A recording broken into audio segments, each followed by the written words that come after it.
everybody. My name is Brendan Smith. I'm the Arts and Humanities Coordinator for the City of Takoma Park, and wanted to thank you for coming out tonight for this Words Have Power poetry reading featuring Laura Costas, Hazel M. and Emily Walz. Unfortunately, Katherine Smith had car trouble and is not going to be able to make it. But this is just one of the events we have in our Takoma Park Arts Series, which includes poetry readings, film screenings, art exhibitions, some of which you can see out in the atrium, theater concerts. So we have all kinds of different free events. You can find more info at takomaparkmd.gov/arts. There's also a sign-up sheet out in the lobby if you want to receive our e-newsletter. This is actually the last event for this calendar year, but in January we'll be starting up again with more poetry readings and film screenings and other good stuff. So now I'd like to introduce Takoma Park Poet Laureate Taylor Johnson, who's going to serve as our MC, and he'll be introducing each of the poets. Thank you all for coming.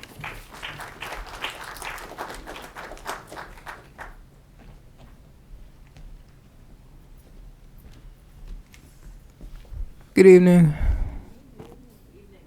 I'm going to introduce the poets, but I'm going to start off with a poem called Psalm by the poet Kiki Petrosino from her book White Blood, a Lyric of Virginia. Psalm. Dear Lord, dear high remembrancer, providential love, have mercy. Have mercy, thou surveyor of wildflowers, assessor of royal and exquisite bee realms. Have mercy, ledger, who tracks us in the night, who measures without speaking our dark trespasses. For nothing here survives, not the gold-legged deer browsing the bleached office park at dawn, nor the minute finch on her branch of long division. But thou absorb it, O gazer, be kind in thy absorbing calculus. Won't be long before thy reckoning curve arrives at the junction of our error. How beneath thy mineral eye we walk abroad, forgetting thee, cartographer of sparrows. I'm going to introduce the first poet. Laura Costas is an artist, writer, and DC native.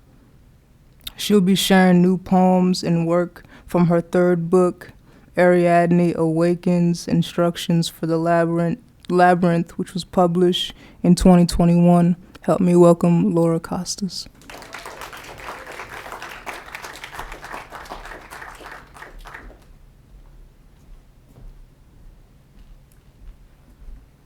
Thank you, Taylor, and everyone. Can everybody hear? Okay. So I'm so grateful to be here today. I have some current friends and some friends that I haven't seen for a really long time, and I'm just so pleased to see everybody. Thanks for coming out. I was going to be poet number 2, and I was going to follow Hazel Cherry. So I thought I'd begin with a poem called Cherry, in your honor. It's called Cherry, and this is from Ariadne Awakens. I have a few of these books for sale in the lobby, $10 for present company, and plus one of my other books also. So please, if you'd like, after the big show, come and see me. Cherry. You do the tattoo parlor where the dollar overwrites the animal, and indigo hollers down the indigenous bear behind, canceling the call of the wild with data stamped upon the rump and dumped down the crack of low-rise threads. You rock the geek specs, dye the hair Van Gogh, adopt the special speech effects, step toe-to-toe with the pointed kicks, and hide in plain sight, camouflaged amid bus-stop billboards, those enunciators of the new, improved Walking Dead. Instead, submerge. back down into the brine, where rafts of bubbles want to roar past your ears, and the velvet of fine suspended sand anticipates a mingle with your tiny body hairs. Descend till you reach the darkness where no one needs to see ID. Smile now, phosphoresce, and wait, because curious anthropology will adapt to you soon enough. Thank you. Yeah, I like noise. A lot of the poems in here are kind of have dreams attached to them, or were the result of dreams. Let's see. And this one, I had a friend tell me that she has a recurring dream where someone is trying to kill her. Like, she has this dream all the time. So I couldn't help myself. I had to write that poem. It's called Borrowed Trouble. The feather pillow filled with bloody murder wants to kill you. You disappoint him by waking every day. But he knows that you know that eventually there'll come the night you won't defeat. The silver dollar in the sky challenges the lesser coins to fall and intoxicate your pocket. Purify and toss them to the street. Thank you. And this one, this is a new poem. I did a series of Zodiac poems. I wrote a couple of them. And then everybody said, well, where are the rest? We want all 12. So I did write all 12. This one is the Cancer poem. And it's pretty much verbatim. The dream, it's like the dream verbatim. I mean, I just wrote the dream. I didn't add anything, I didn't subtract anything, which is actually kind of remarkable, I thought. It's for my father, who was a Cancer native. And he died when I was fairly young. And I just kind of, I don't know, he died really young and suddenly. So the psychic connection was kind of severed in a brutal way. And just last year, I don't know, this poem came to me in the dream and kind of reconnected that psychic connection. So it's called Four. And it comes from, the context of the poem is when we used to live in South Carolina, long time ago when I was 5. The poem is called Four. My father, moon man, gentle reflection of the sun. I, his child, his reflection, features still incompletely written. Exchange little explanations for every little thing at the everyday back door. Cool pines above our heads release their leaves to release their sudden scent beneath our feet. A leap, and a dark gray fox appears, head down, signaling silence for us to understand. The injured forepaw. I, my father, know what to do. We leave our task to pour a liquid remedy on the path between us and her and the everyday back door, signaling distance for her to understand, safely walk upon. Wound meets silver water, and when she turns at her back fully black, her partner from behind appraises our triangular equation and takes his place side by side and face to face. Newly 2 and 2, we to ourselves and one another, in nearly perfect stillness, hold a nearly perfect mirror. Father, daughter, sun and moon, door and pine, gray and black, another leap and gone. But for those moments, we were thresholds to each other, other worlds, to better worlds, and to the world the way it is.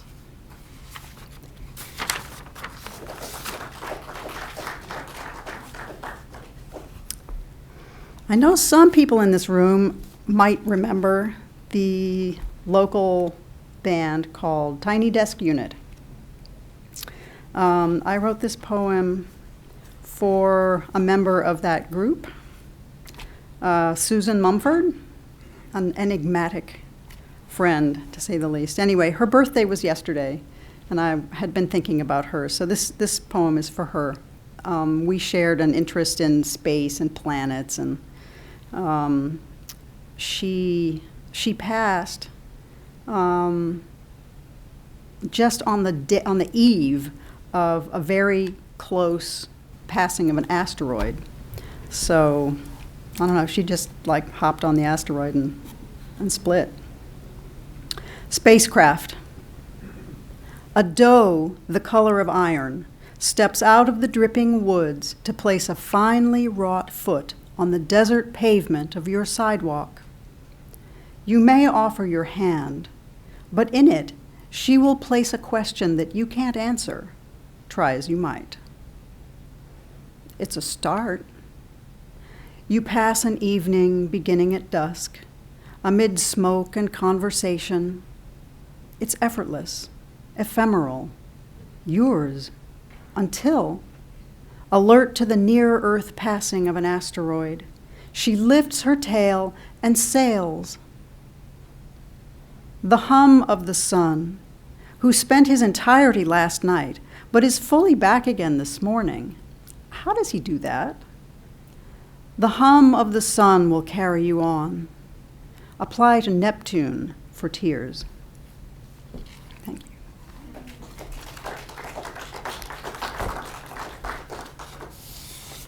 This is another new one. Man, that rocket launch this past week, I mean, I kind of flipped my lid when I read about it this past spring, because really they're talking about mining the moon. I mean, they're talking about a big rocket that can carry equipment to mine the moon. I just lost it when I heard that. So I wrote this poem. And of course, the first line is a reference to Gil Scott-Heron. It's called 21st Century. Whitey is not only on the moon, he's planning to mine it.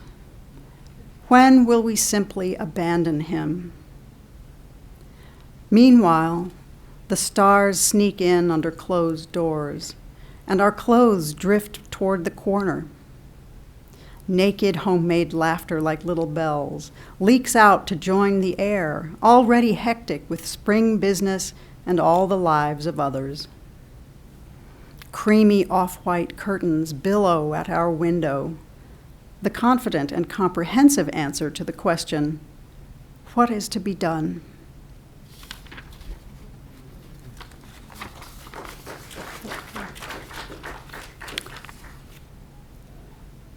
Yeah, my dreams of revolution are when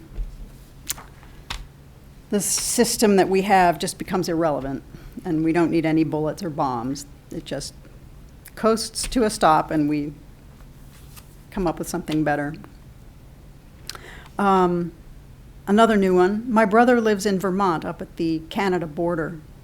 And we went up a mountain. And if you look over on the other side of the mountain, there's Canada.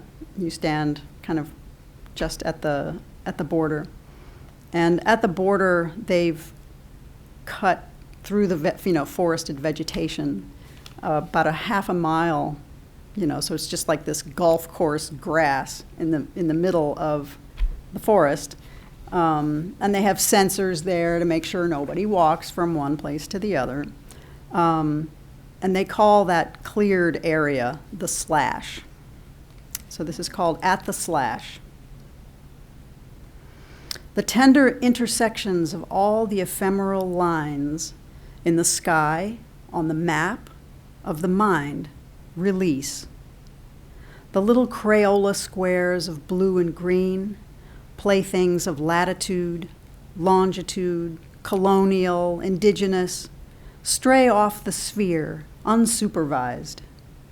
Human footfalls, apprehended by sensors, now belong to the air.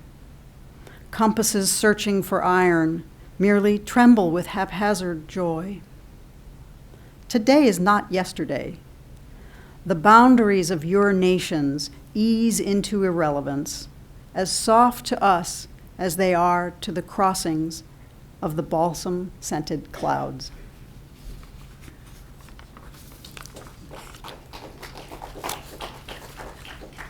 And this one I wrote just last week, so I'm happy to share this one. My family is Greek, so I kind of have Greek mythology like in my DNA. And this one features Prometheus, who's the mortal dude who stole fire from the gods and was severely punished for doing that.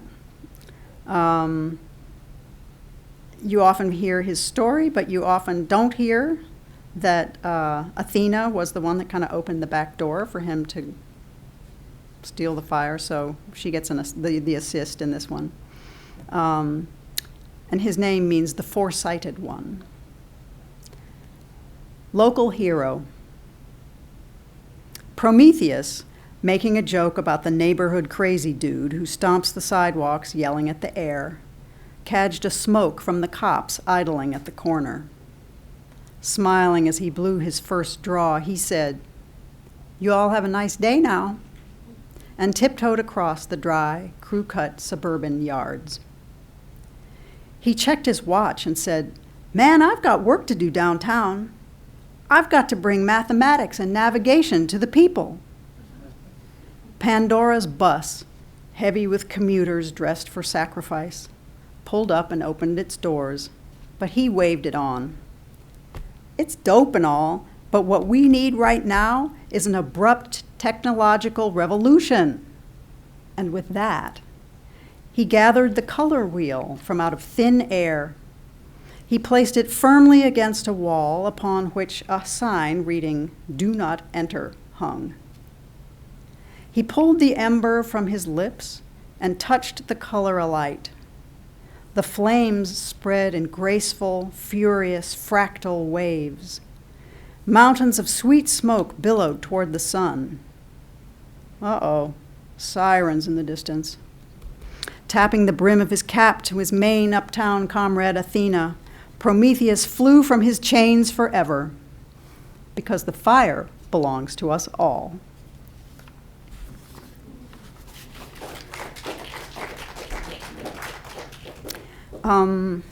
I have two Sagittarius friends in the audience today, so this is for them.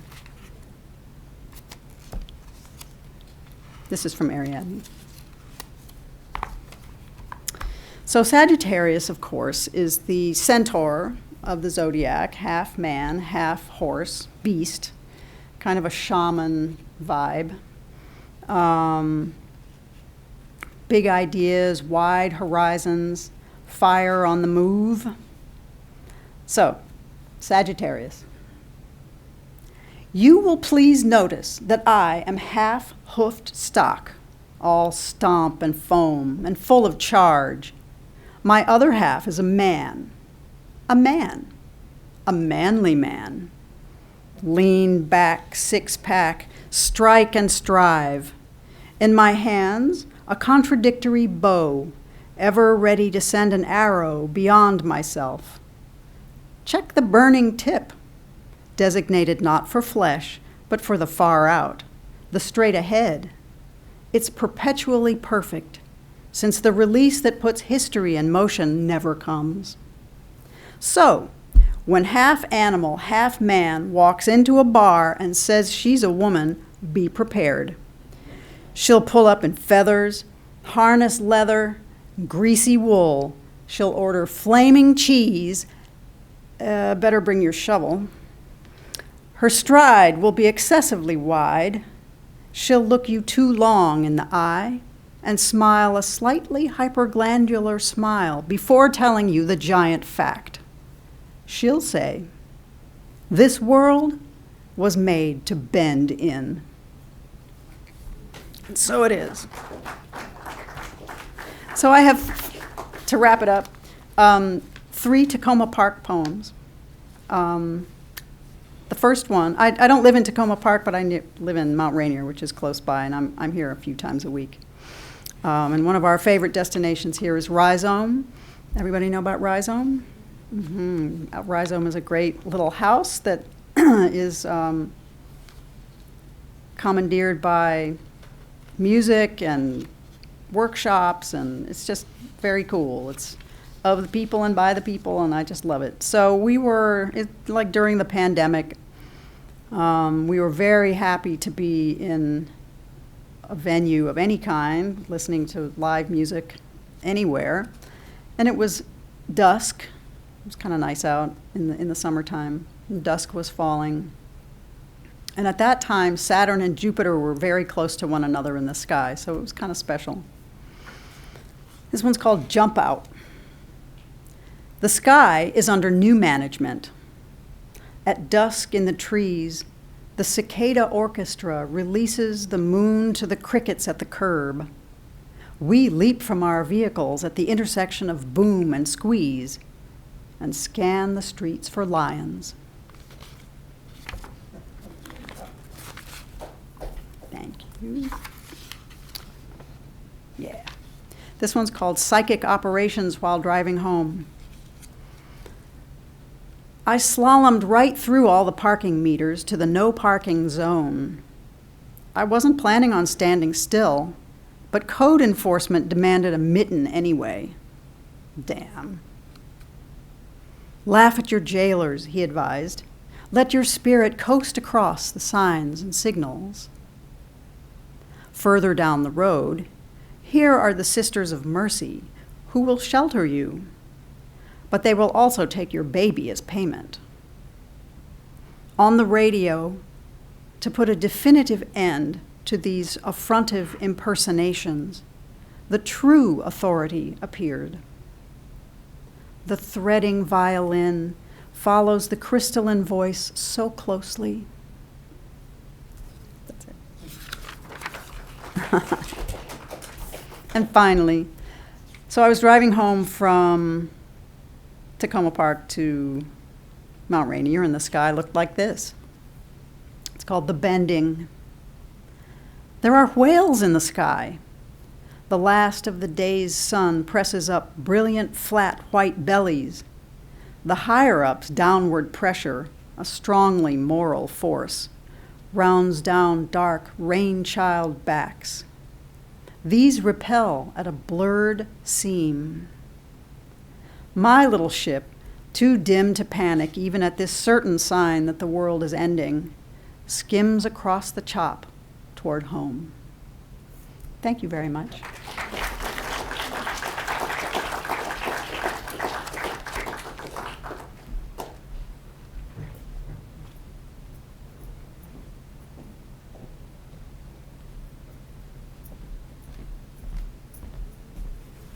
Thank you, Laura.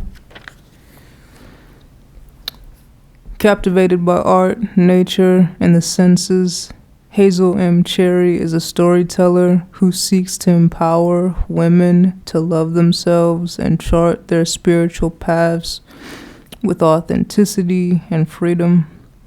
She obtained a master's in divinity degree from Howard University and an MFA in creative writing from American University. She is working on her first poetry collection. Welcome, Hazel.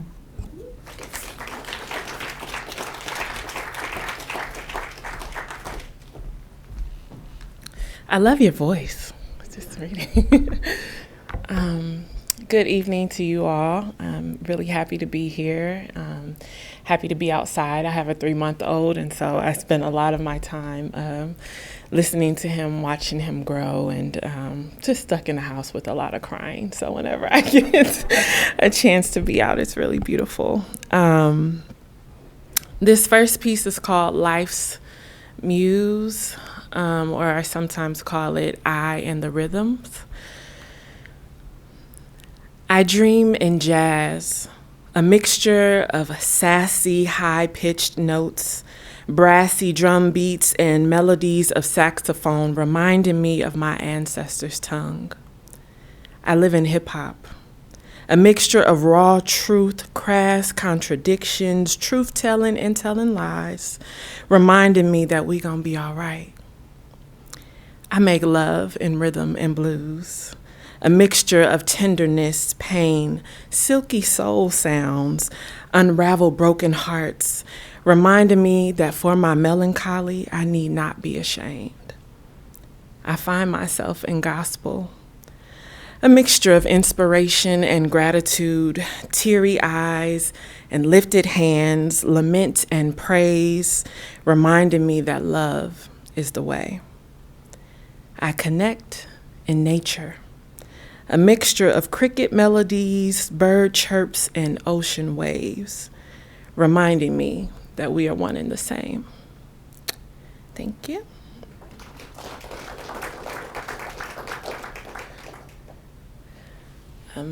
This piece is called The Invisibles. It was written at a particular time in DC where there was a lot of discussion around children going missing. The Invisibles. Who cries for the little girls? The no-named humans, the ones that are labeled and accused. Yet their stories blow in the wind, little tumbleweeds, fragmented, we piece together their horrors. Society diminishes their absence. If the news speaks of them, it reads, girls went missing. We know they were kicked out or ran away from homes where they were invisible or too visible, or pushed into foster homes where hate festers. We know they were stolen. And where does the no-named land? In the trafficker's hands, in the wolf's mouth, seduced with kind words and hidden agendas. Who is to blame for little black girls' disappearances and keeping their stories untold in the wind?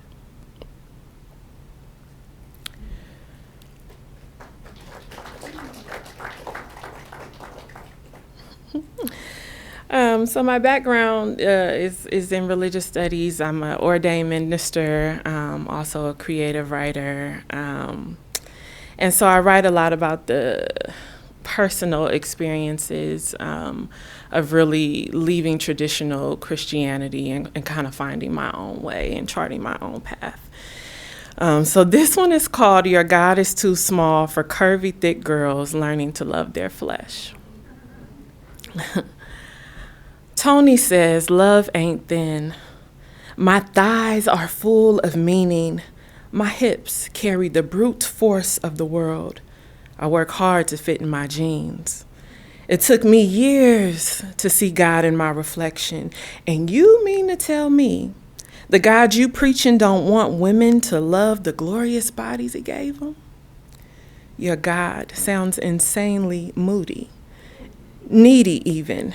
Nah, I need a God that loves me big and round, pound for pound. I need a God that can handle the line of questioning that comes from the beautiful intrinsic brain she gave me. Your God always wants you sad and weepy and suffering. What kind of God is that? When you say God is love, baby, that don't match. I need a God who wants me to have bliss and pleasure. Suffering always be there. Why would God want me to have more of it? Make it make sense. God knows when I'm bluffing and knows how to shoot the breeze. Speaks to me in the wind and the trees. God laughs with me on the porch and at my kitchen stove. My God loves everything about me and had fun fashioning the little intrinsic details of my personality. The good books say I'm fearfully and wonderfully made. My God is proud when I pursue my dreams and wants more than I can imagine for me. Your God sometimes don't want you to enjoy the gift of life. Sweetie, that sounds to me like you're in a prison with a warden, and I want to pray you get free and taste the life that Jesus says he came to give us abundantly. That's my most churchy one, so it's not churchy at all. This one is has had many titles for a while, but it really speaks to all the many parts of myself. The poems tonight are really centering a lot of personal experience, and some are old and some are new, but the old ones, you just kind of want to get them out, you know. This one is called Him. I am what I am, made of strings of pearls and corner store liquor stores, birthed from grandma's prayers, nurtured on her wisdom and her cooking. I am graduate degree and sometimes SNAP beneficiary, nurturer and sex goddess, pastor and savage, Oakland city girl and Mississippi ancestral roots. I am what I am, not contradictions but inclusions of my bodycon dress and holiness. I am sassy and seductive with swear words and soothing prayers ushering folks through grief. I am Bantu knots and 16-inch yaki weave. I am wrinkled face and muffin top and still lovely. I am what I am, not contradictions but inclusion. I am my right to choose and my right to reverence life. I am come undone and have my shit together, meditative and roaring lion. I am sassy stiletto heels and decorative sneakers. I am put a praise on it and put your back into it. I am Beyonce flawless and quirky Erykah Badu, ratchet and righteous. I am what I am, not contradictions but inclusion of all the ill-fitting pieces, perfectly me.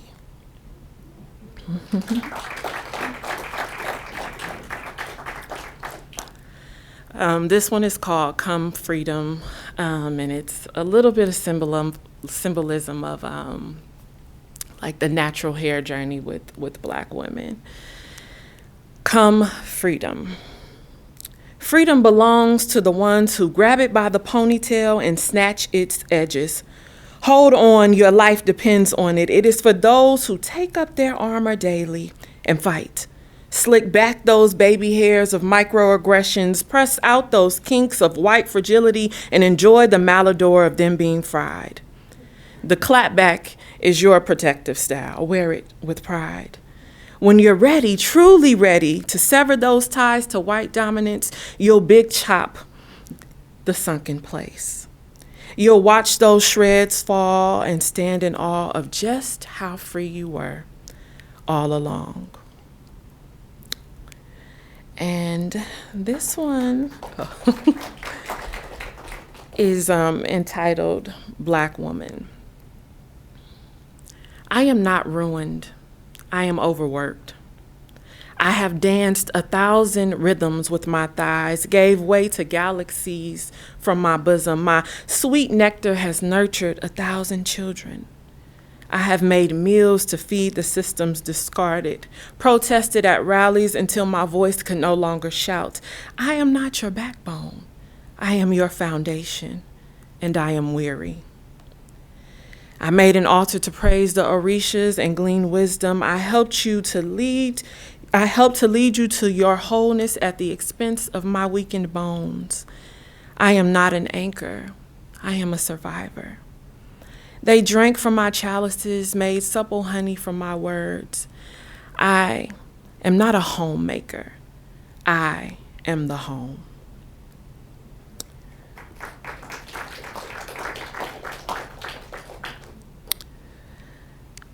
This last piece is called Movement.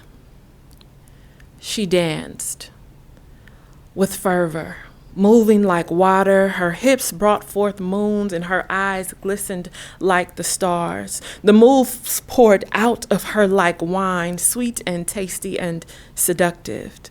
She moved like many nations were conjuring rituals with her feet, hands moving upward, stretching towards the divine. She shined, radiantly touching and climaxing. She danced danced with fervor. She removed every ache and pain and danced with a desperation to escape her anger. Back arched, bottom round and twirling, she made herself feel and feel better.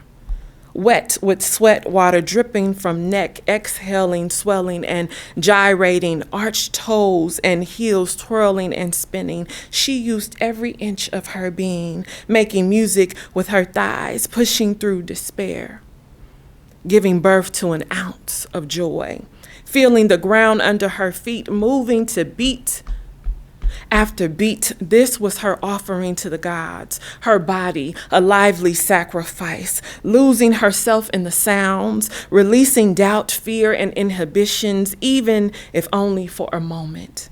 She danced with fervor. She found refuge in the melodies and leaped out of her grief.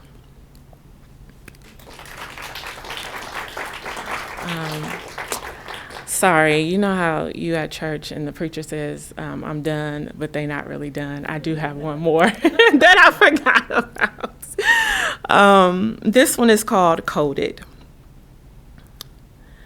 The tongue rolls and weeps, wept while hands met the drums with vigor and bled on the guitar strings. Don't push me, chanting in sweat, too close to the edge to believe a change is going to come. Can't you hear the young men in their lament? Oh, Mary, don't you weep for Brenda's baby. She's living in the wilderness on familiar yet gentrified corners, creating a wave and troubling the waters, conjuring her ancient ruins in West Africa. When the glory comes, they will all speak a language, an unknown, knowable tongue that can only be reached in an upper room, out of touch and away from the gaze. It is intuitive, speaking through Coltrane sax and Mahalia's hymns. They speak in unknown, known tongues. They speak of rivers. Thank you.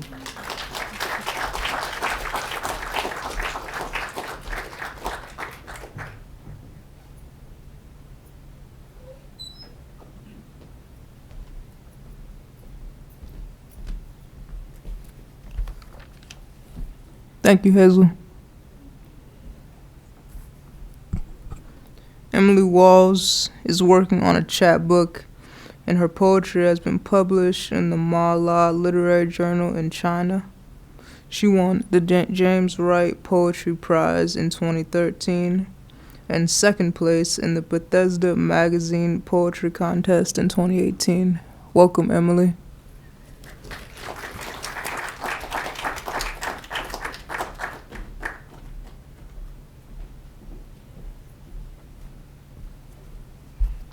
Thank you.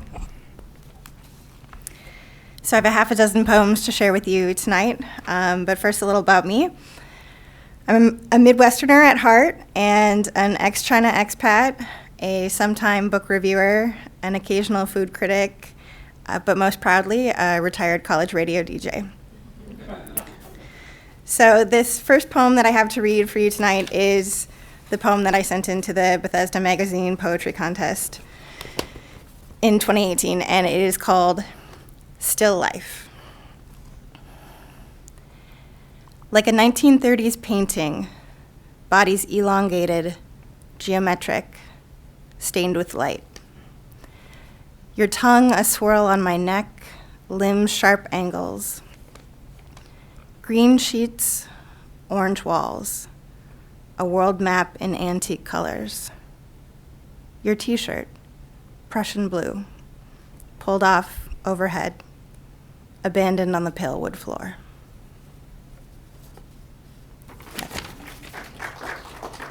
Thank you. So this next poem is a bit longer. It's an epistolary poem, which means it's written in the form of a letter. I wrote it for a love poem contest that a bookstore in the Twin Cities in Minnesota hosts regularly, but it was actually published in a obscure literary journal out of Chengdu, China. And I wrote it not long after I moved to DC. I was thinking a lot about places that I'd left and feeling displaced. And I was pretty sure I'd made a a mistake in moving, but I came around, and I was thinking about somebody who had left me. So this is called Dear A. Dear A, I find myself again in this city of which I've spoken to you so many times. You know how I dream of its sweeping bridges, the crooks of its streets, the beckoning of the skyline, so universal, so particular. This city, the only one that has been anything like mine. I find myself remade a ghost, a wanderer unanchored, fingertips pressing at the pain. In these moments, I think my life is only a story of places left. I've thought of you at sunrise in Istanbul, in the tourist center of town, empty of anyone but birds and newspaper vendors. Sworn I saw your lookalikes on the old streets or staring into the sludgy depths of Turkish coffee, 6 lira a cup. On another coast, I am making a new home where you have never been. Stone after stone, I have carried them all. The back patio I strung up with lights. The little orbs survived the winter unbroken. No glass fragments tumbled onto red brick, tacked into dried flower beds. The thick planked fence leans out, nails loose. A support bar has wrenched itself free. City living means I am proud caretaker of a collection of garbage bins, all hinge lids and plastic rolling wheels, their sides emblazoned with the city's name to remind me that I live here now. The winters are wetter, desperate, late lingering, coming behind and stretching far into spring, though I imagine without the misty greens of your Pacific Northwest. The traffic is as anywhere, aggressive, loud, impatient with me. There is one small plant I have been trying to nurse through the low winter light and chilled windows. It has new leaves. The tree in back has begun to bud. It is only a matter of days before the neighbor begins to complain of the wisteria vine's advances. It must be chopped back, or better, she thinks, take it down. I spend my days reading sad stories about famines, economic systems, liberalism, realism, and the habits of world leaders, thinking over all the lines of black on ivoried pages, the graphs and arrows of increased labor and decreased capital, the effects on production, of your dark hair and delicate fingers, how we flitted between Chinese capitals like a traditional royal procession, the alternate southern, the reborn northern, the ancient west. Summering in the north, sitting in my tiny apartment nestled within an old compound, upstairs from the produce stands and smell of vegetables frying, on a borrowed sofa, eating challah and imported cream cheese. In the dusty Tang capital, you led me on a trail of haphazard and cheap city buses, outside the city to hitchhike into the mountains. You dove into the clear waters while I stood hesitating on giant rocks, perched in awe of you swimming more fluidly than I have ever moved. This against a winter in which we speak rarely, and only so that I might tell you it is mine alone if I want to stay in all winter, thinking only of the places where I am not, listening to broken songs. You are the vault keeper, the only other with the keys to these warmer moments. In the newspaper, I read a story of a dying man transplanted to an island where they have begun to dismantle the old farmhouses, prying them apart piece by piece, hauling the timber on mountain roads, the wood pillars assembled anew for another pair to dwell in. What must it mean to be the one who remains alone in the Japanese farmhouse, at home with the ghosts?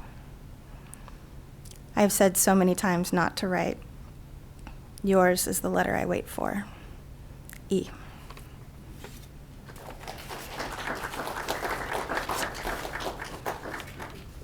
Thank you.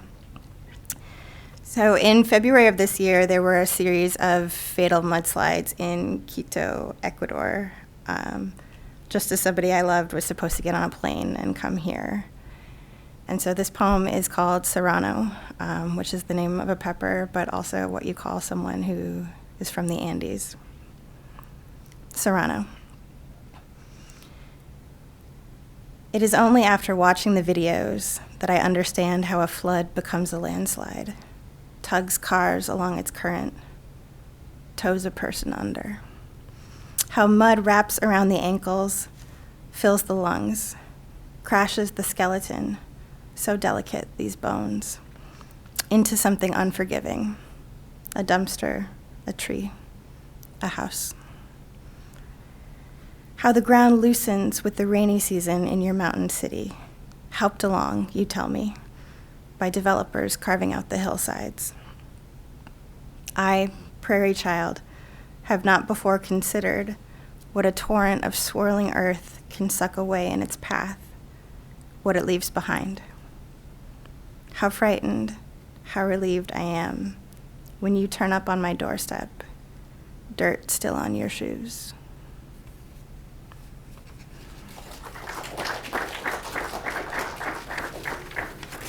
Thank you.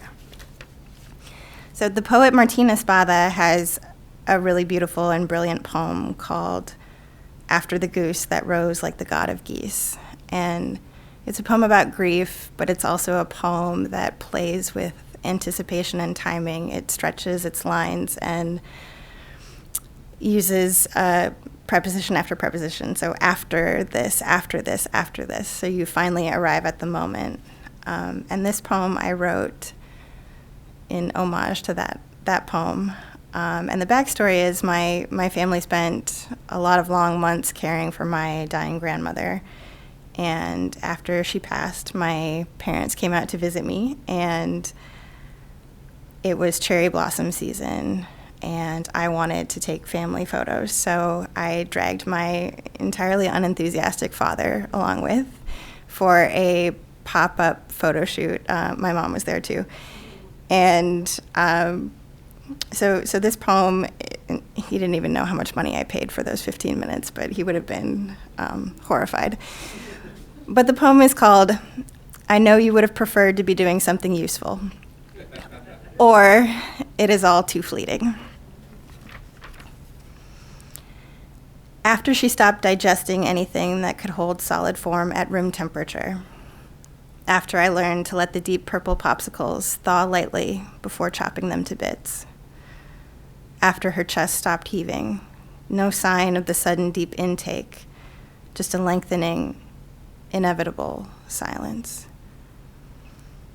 After the man whom tired relatives called by his old title, the undertaker, instead of his new one, the funeral director, came, a man not good with names, but who recognized the room from when he'd taken my grandfather not quite 19 years before. After we wrapped her in a white sheet and rocked her gently onto a maroon stretcher. After the house stood hollow. After spring melted away all the ice of that cold winter night. In my new city, I wanted family photos with blossoms. Proof that this ephemeral bit of seasonal change was here, and we caught it and lived it, and it was beautiful. That we carped this diem, saw its delicate spiral, and held it close. After the shirt Dad ordered didn't arrive, after the wind whipped apart all our hair, after we abandoned the rental car in a no parking zone, after we walked along the sky-loosed kites soaring near the monument, after we found our Carhartt-wearing photographer, after she shepherded us into a grove full of strangers and white flower puffs. I threaded my arms through yours, stood close for our 15 minutes, and smiled like a snapshot of us could show how much I wish we could be together always.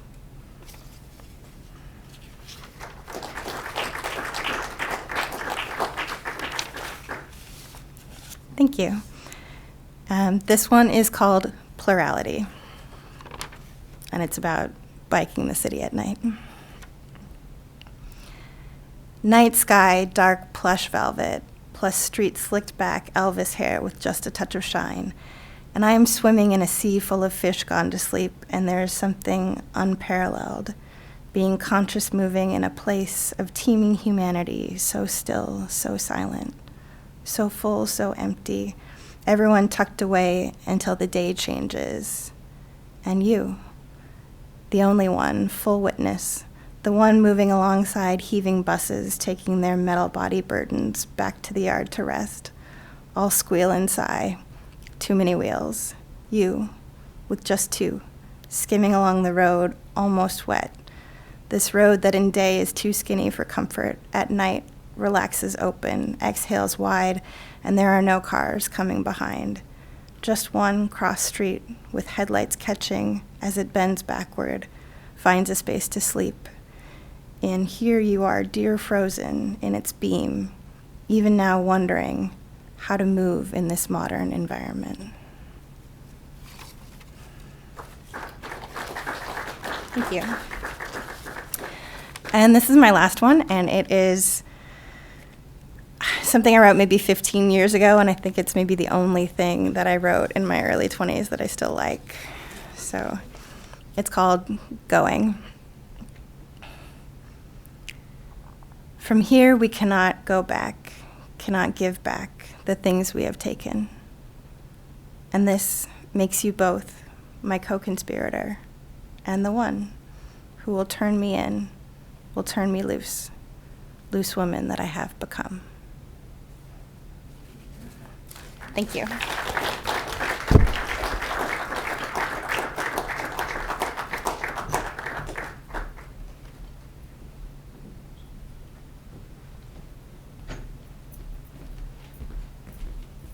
Thank you.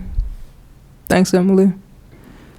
Thanks all the poets. Thank you all for coming out. I forgot to introduce myself. My name's Taylor Johnson. I'm your poet laureate if you live in Takoma Park, or your poet laureate if you just want me to be. I'm gonna read one more poem, it's a poem by Shane McCrae, the poet Shane McCrae, from his book The Animal Too Big to Kill. This poem is called On the First Day of the Last Week of His Life, Jesus Overturns the Tables of the Money Changers. I wrote to a friend yesterday and told him my new poems were about, or I was trying to say something about money to God. I think, and I don't understand why I think it, you, Lord, don't understand money. But of course you do. And maybe even, Lord, if you were you on earth used money. Maybe you didn't just overturn the tables of the money changers. Maybe you sometimes ached not to, Lord, have enough for even a few figs. Maybe you hated figs and always had, or always the conditioned always of a life here hated figs. And maybe figs were usually the cheapest food available, and still you sometimes didn't have enough. Maybe you suffered in your body, first the suffering of in your body, Lord, inhabiting your poverty. Maybe your body, Lord, was shaped by foods you hated. Maybe you sometimes walking to the market felt everybody, even only for a moment, glancing at you, knew, Lord, you lived on figs, Lord, and you hated figs, and always had. And on the day you overturned the tables of the money changers, you also cursed a fig tree never to produce fruit again, because you had come to it hungry, Lord, and found it barren. Thanks, y'all. Hope you have a good night.